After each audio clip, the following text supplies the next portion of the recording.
ওই দুর্গা অনির কথায় তুমি নেচেছো পূজাকে বিয়ে করবে বলে। এবার যে মরতে হবে চাঁদু। 1 মিনিট। আমরা আপনাদের অভিরূপ মুখার্জির বাড়ির হাল হাকিকত সরাসরি দেখাচ্ছি। বন্ধ করো টিভি। তোমরা তাড়াতাড়ি পূজাকে নিয়ে যাও। একটা কথা আছে জানেন তো, ওস্তাদের মার শেষ রাতে।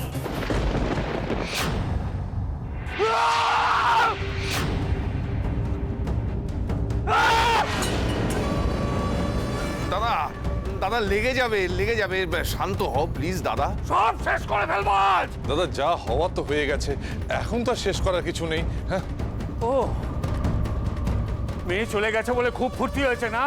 কিছু বুঝি না আমি। দাদা আমি এখন খুব ভালো মুডে আছি, দারুণ দারুণ সমস্ত আইডিয়া আমার মাথায় আসছে। আমি একটু ভেবে বলবো যে কি করে ওদের ফাঁদে ফেলবে। একটা মেয়ে বারবার আমাকে। ব্রজ ঠাকুরপো তুমি থামাও না, কে উনি অসুস্থ হয়ে পড়বে। আমার ছেলেমেয়েরা তো যা করবার করে দিয়ে গেছে, এবার আমি কি করব? সিসিটিভি কত ছাড়া আমার ক্যামেরা দিয়ে আমাকেই বাস দিচ্ছে। তুমি দয়া করো, একটু থামো। তোমরাই যত নষ্টের গোড়া, তোমরাই সর্বনাশের কারণ। দাদা দাদা মহাভারত থেকে ওই ট্রয়ের যুদ্ধ সব মেয়েদের জন্য ঠিক দাদা, একদম ঠিক, কিন্তু এখন এসব ভেবে আর তোমাদের বিশ্বাসঘাতকতার জন্য ওই দুর্গা আমার নাকের ডগায় নৃত্য করে গেল। তোমাদের শেষ করবো আমি। আমাদের মেরে তোমার শান্তি হবে তো? বেশ তো, তাই করো। বোঝো গুলি করে সব কটাকে উড়িয়ে দাও। রক্ত চাই আমার, রক্ত। অভি, তোমার রাগ হওয়াটা স্বাভাবিক আমি বুঝতে পারছি, কিন্তু এসব করে তুমি কি? আরে দুর্গার বদলে এই কটাকে শেষ করবো আমি। খারাপ খারাপ।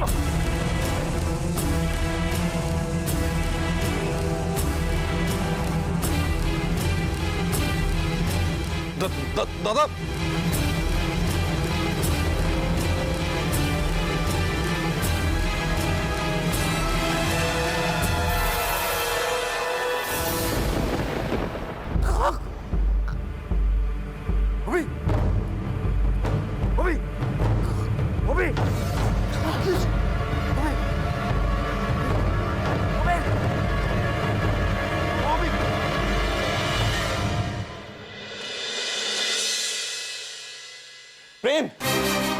প্রেম পূজা ভাই তোরা এসেছিস?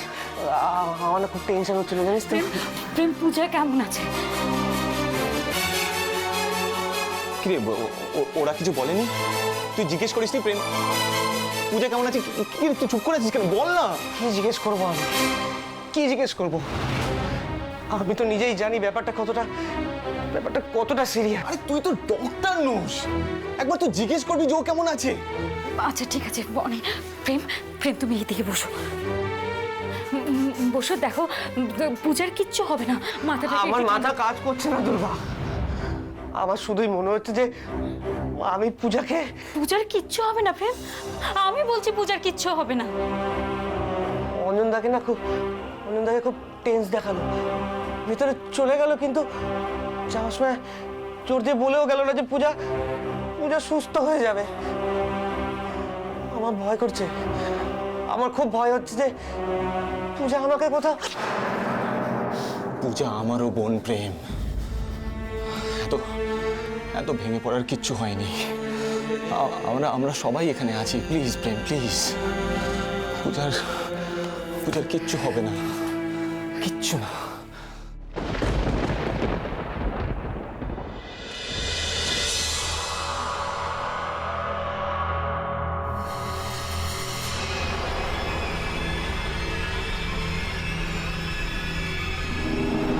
থ্যাঙ্কস জানু, আমার বন্ধুত্ব স্বীকার করে নেওয়ার জন্য। আমি শুধু তোমায় ভালোবেসে ফেলেছি, আমার ভালোবাসায় কোনো খাত নেই। সত্যিই আমি কত বোকা ছিলাম। আমি কেন, আমরা সব মেয়েরাই কত বোকা। একটু ভালোবাসার কথায় সব হারিয়ে নিঃস্ব হয়ে যায়। যখনই তোমার গা গিন গিন করবে তখন ভাববে তোমার সাথে যা কিছু হয়েছে তোমার হাজবেন্ড করেছে, বাস। দিনের পর দিন ধরে যে অন্যায় তুমি আমার সাথে করে চলেছো মিহির, তার কোনো ক্ষমা নেই, কোনো ক্ষমা হয় না।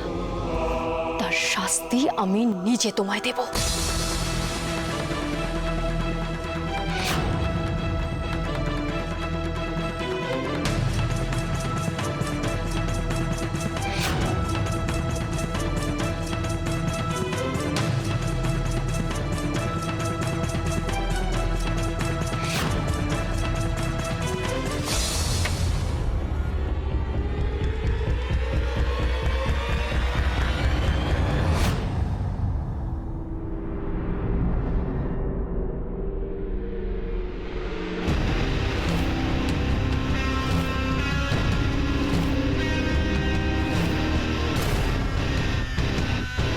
চলে এসেছো? এতক্ষণে বুঝি তোমার আসার সময় হলো?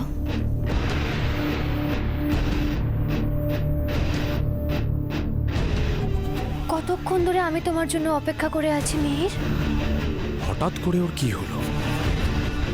আমি স্বপ্ন দেখছি নাকি অন্য কোনো মতলব আছে এসব নাটকের পেছনে?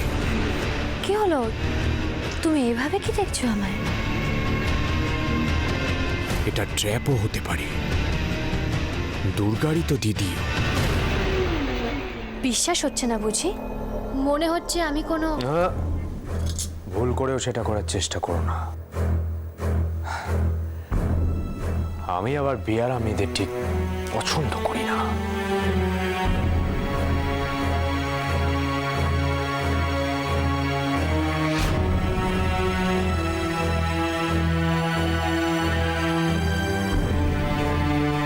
আমি বেয়ারা মেয়ে নই মিহির,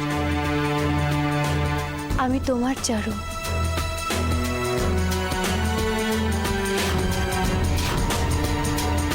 এক মিনিট।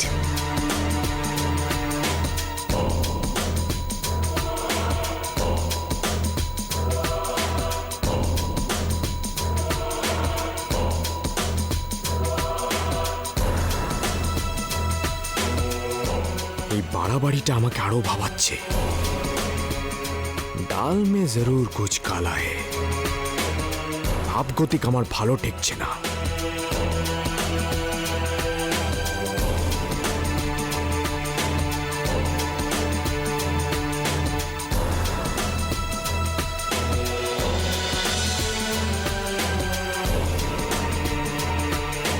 কি হলো? ধরো।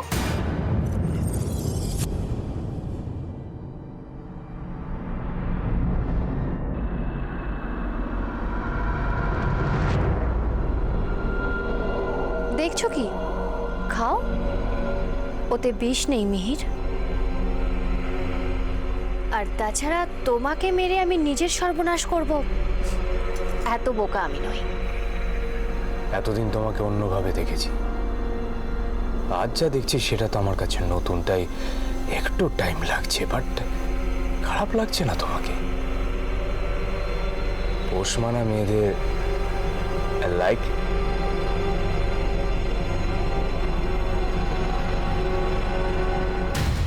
আজ তোমাকে এমন শিক্ষা দেব যাতে তুমি আর কখনো মেয়েদের অসম্মান করার সাহস না পাও।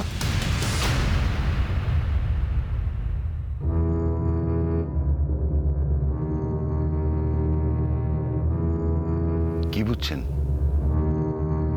বিশেষ ভালো নয়। ভালো না মানে? সিরিয়াস কিছু?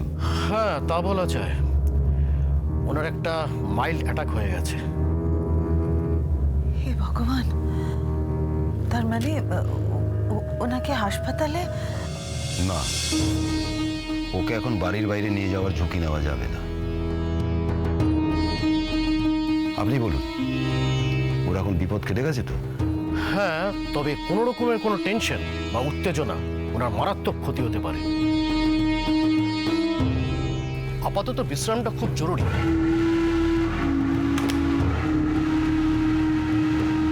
ওনাকে সাবধানে রাখবেন। আমি কিছু মেডিসিন লিখে দিচ্ছি, যদি বাড়াবাড়ি কিছু হয় ওনাকে দিয়ে দেবেন। হ্যাঁ?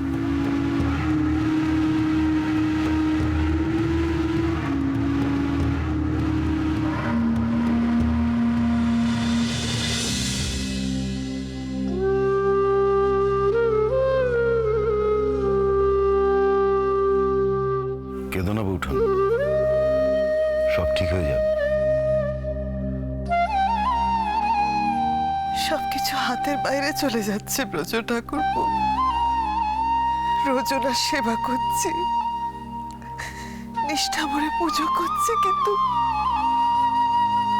কেন কেন এসব? বৌঠান শক্ত হও, এখন অনেক কিছু সামলাতে হবে। এ কথা বলো না ব্রজ ঠাকুরপো, আমার ভয় করছে। ভয় তো কিছু নেই, ওই বরাবরই শক্ত ভিতের মানুষ। কিন্তু কি লাভ? কি পেলেন উনি এই রাজনীতির খেলায়?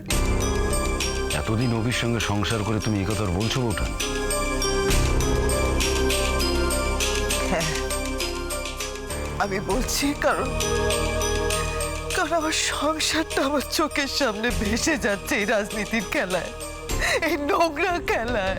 যে রাজনীতিকে তুমি নোংরা বলছো বৌঠান, ভুলে যেও না সেই খেলাটাই অভির সবচাইতে বড় নেশা। রাজনীতি ও রক্তে মিশে গেছে। কিছু মনে করো না বৌঠান, অভির এই আজ অবস্থার জন্য তোমরাও কম দায়ী নও। আমরা দায়ী মানে? কেন নাটক করছো? আমি খুব ভালো করে জানি তোমরা সবাই দুর্গাকে হেল্প করেছো, তাহলে কোনোদিনই ওরা বেঁচে এখান থেকে বেরোতে পারতো না। তোমাকে আরো একটা কথা বলি বৌঠা, এতকাল অভি জিতে এসছে রাজনীতির ময়দানে, কিন্তু হঠাৎ করে সেদিনে দুর্গা যদি তোমাদের আশকারায় অভিকে বুড়ো আঙ্গুল দেখিয়ে জিতে যায়, তাহলে কি হতে পারে একবার ভেবে দেখেছো? এর থেকেও অনেক খারাপ কিছু, সেটা হয়তো ওই অভির পক্ষে।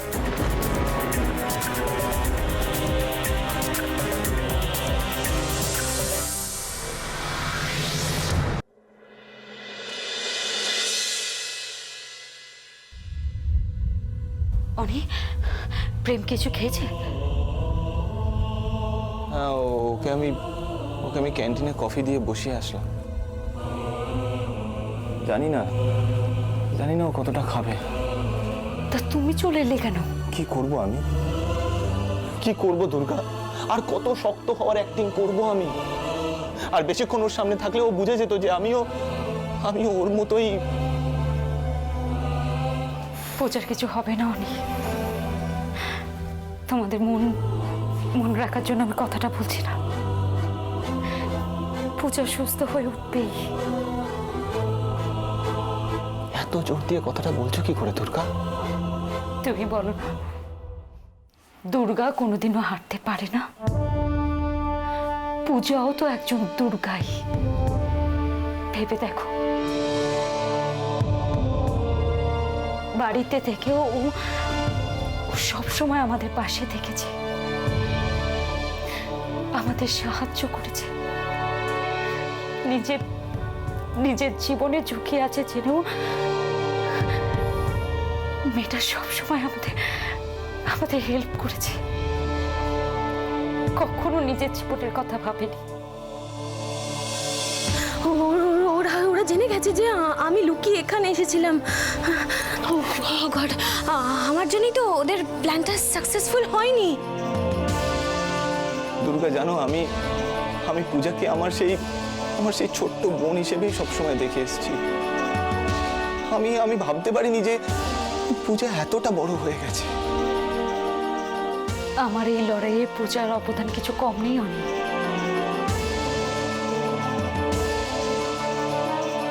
আমি তোমাকে কথা দিচ্ছি, পূজার ক্ষতি হতে আমি দেব না।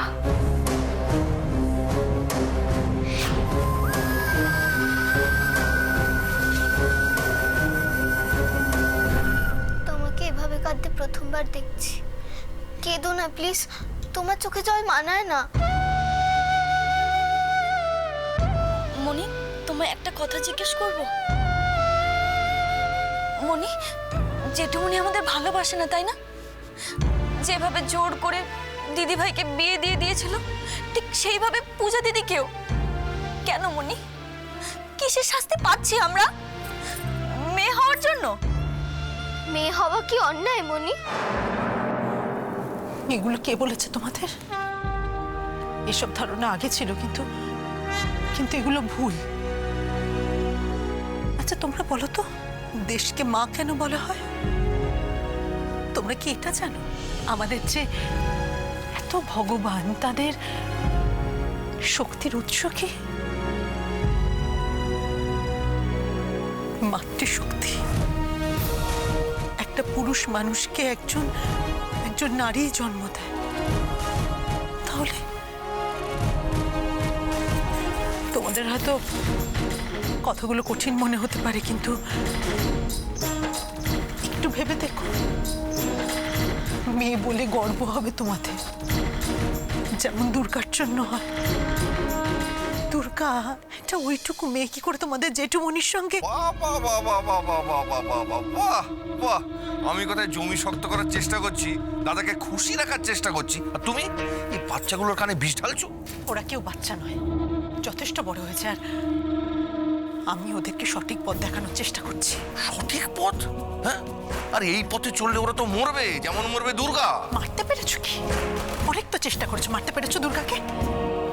আমি চাই যেটা আমি পারিনি সেটা নেহামিমি করুক, অন্যায়ের বিরুদ্ধে প্রতিবাদ করুক, ওরা লড়াই করুক দুর্গার মতো। একটা কথা বললে না আমি তোমাকে আমি তোমাকে আগে অনেকবার সতর্ক করেছি, আর এটা আমি শেষবারের মতো সতর্ক করলাম। হ্যাঁ, এইগুলা কখনো করো না।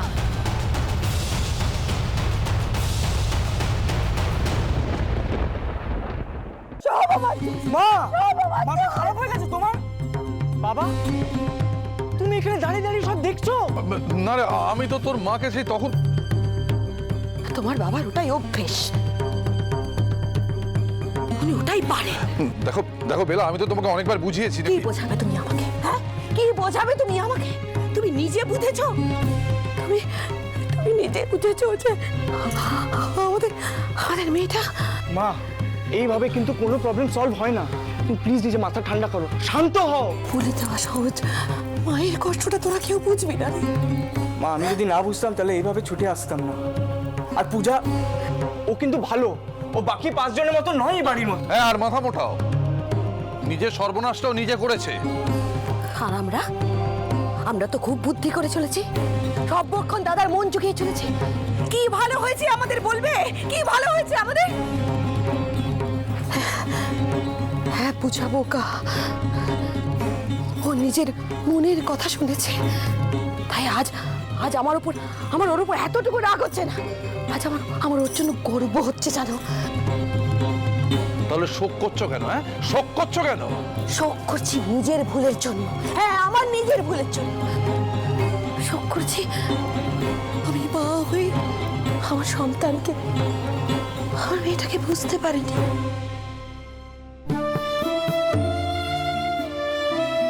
ও তো কোনোদিন দাদার এই স্বেচ্ছাচারিতাকে মেনে নেয়নি। আমার তো বোঝা উচিত ছিল যে একদিন এরকমই কিছু হবে। দুর্গা বলেছিল আমাকে, বারবার বলেছিল, কিন্তু জানিস তো আমি ওর কথা শুনিনি। আমি ওর অনেক ক্ষতি করেছি। আমি ওকে বারবার বিপদে ফেলে দাদার থেকে সুবিধা নেওয়ার চেষ্টা করেছি। আমি জানি আমার সব পাপের শাস্তি আমার পেতে হচ্ছে। আমার জন্য এত কিছু। আমার মেয়েটা বেঁচে আছে, কিন্তু কি জানি। বুঝলাম, আমি দেখছি কতটা কি করা যায়, কিন্তু পূজার ব্যাপারটা আগে। ওর জন্য আমরা এখানে আছি প্রদেশদা, তুমি শুধু ওই লোকটাকে আটকাও। ওই লোকটার নাম হচ্ছে অভিরূপ মুখার্জি। তুমি ভুলে যেও না, ও উনি কিন্তু একজন মন্ত্রী। হতে পারেন উনি মন্ত্রী, কিন্তু উনি আমাদের কাছে একজন ক্রিমিনাল, আর আমি ওনার হাতে হাত করা দেখতে চাই।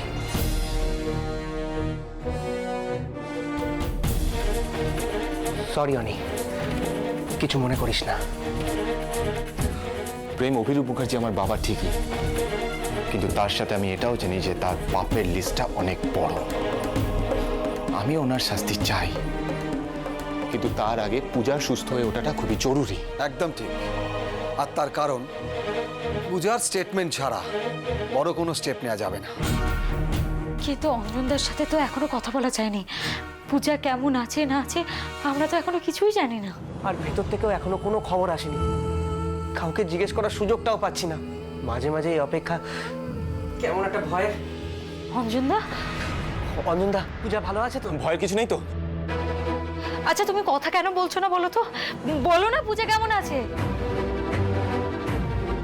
আচ্ছা অঞ্জনদা, আমরা যাবো কি একবার দেখতে? তুমি বলো না ও ঠিক আছে। চুপ করে আছো কেন অঞ্জনদা? প্লিজ কিছু বলো, প্লিজ। অঞ্জনদা, আমরা পারছি না থাকতে, প্লিজ।